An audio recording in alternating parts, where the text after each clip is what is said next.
film The Guardian of the Galaxy Volume 2 ou Les Gardiens de la Galaxie Volume 2. Voilà, c'est parti. Bienvenue à tous, jeunes adeptes du cinéma. J'espère que vous êtes en forme et que tout va bien pour vous. Aujourd'hui on se retrouve pour un nouvel après-film. Nous allons parler des Gardiens de la Galaxie Volume 2, sorti au cinéma le 26 avril 2017 et réalisé par James Gunn.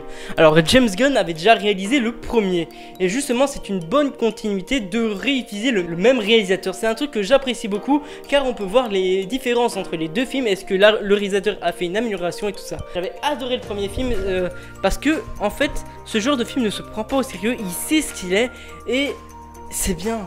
C'est bien, et bien malgré que ce soit un film du Marvel Cinematic Universe, ce film nous apporte des choses, il nous apporte un nouvel univers qu'on ne peut pas voir dans les autres films.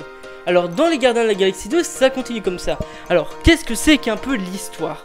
Le père de Star-Lord débarque. Et je peux vous dire que ce père, au début tu te dis, waouh c'est cool, il retrouve son fils et tout, ça va être l'amour père-fils. Et plus tu vois l'histoire avancer, plus tu te dis, il y a un truc qui cloche. Et après, quand le père montre son vrai visage, je vais le traiter de... C'est une vraie... Non mais sérieux, le mec, il te fait comprendre que le mec, c'est... Moi je suis une planète, je suis au-dessus de tout, et toi t'es mon descendant. J'ai été chercher la vie, je me suis accouplé avec plusieurs personnes jusqu'à trouver un bon descendant qui est pouvoir divin, on va dire. Et en fait, c'est un vrai salaud. Parce que le pire, c'est qu'on va découvrir comment la mère de Star-Lord est morte. Pourquoi elle a eu un cancer au cerveau. Parce que le père, il va dire, j'étais tellement triste de ne plus pouvoir voir ta mère que je lui ai mis un cancer au cerveau. Le...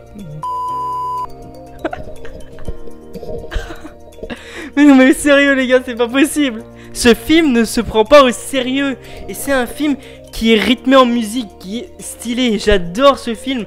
C'est un... Marvel est vraiment fait du taf avec ce film. Pourquoi? Parce qu'il ne le mélange pas avec les autres films du Marvel Cinematic Universe. Et c'est ça le souci, c'est parce que en fait dans Avengers Infinite Warfare, Infinite War, je sais plus comment il va s'appeler. Je sais plus. Bon pas grave. Dans le prochain Avengers, normalement, eh ben, ils vont apparaître. Comment ça va être? Parce qu'on les a jamais vus croiser les Avengers, il me semble. Dans le deuxième film, on le voit pas. Je sais plus si dans le premier, ils croisaient les Avengers. Mais, je suis désolé, mais ce film se suffit à lui-même. Eh bien, ce film est vraiment bien et James Gunn fait un bon taf dessus.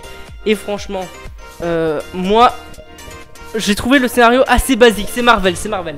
Le scénario, il vaut pas des masses, mais le film est quand même bien, que ce soit au niveau de sa réalisation, de ses effets spéciaux,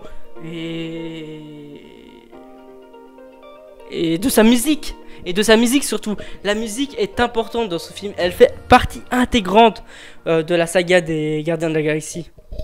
Le film n'est pas ouf scénaristiquement, mais tout le reste rattrape le coup et te permet de te divertir pendant au moins 1h30. Ce film est magnifique. Donc voilà.